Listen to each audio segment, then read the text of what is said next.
মা Kali automobile workshop. দেখুন আজকে চলে এসেছি বাগনান থানার মধ্যে নুনটিয়া জায়গায়। না খোলো দাদা, এটা খোলো, মেশিনটা খোলো।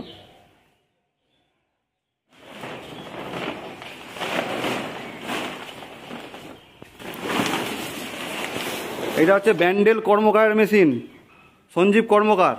দেখুন মেশিনের অবস্থা কীরকম। এখানে মেশিনের ট্যাঙ্কি খুলে পড়ে আছে, হপারটা এখানে বেল্ট খুলে পড়ে আছে, আর মেশিনটা এইভাবে পড়ে আছে। আর মেশিনটা এই ভাই নিয়ে এসেছিলো।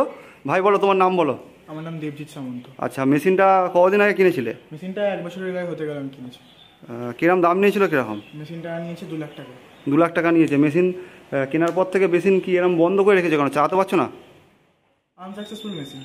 আচ্ছা, মানে এসে কি মানে কেনার পর থেকে একবারও বাচ্চা করোনি নাকি? কেনার পর থেকে ব্যান্ডেল থেকেই সঞ্জীব কর্মকার লোক পাঠিয়েছিল। হ্যাঁ, সে এসে এখানে ফিট করে দেখিয়ে দিয়েছে।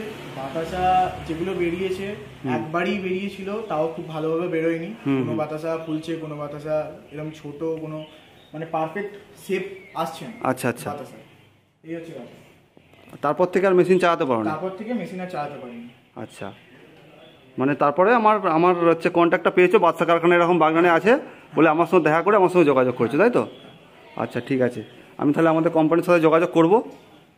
এই হচ্ছে মেশিন, এই ভাইটা নিয়ে ফেসে গেছে।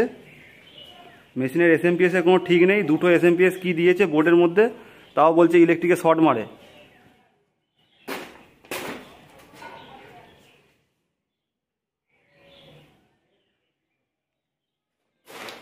যারা মেশিন কিনতে চাও অন্তত 4-5 জায়গায় ঘুরবে, মা কালীতে অন্তত একবার যাবে, গিয়ে দেখা করে আসবে। মেশিন নাও বা না নাও,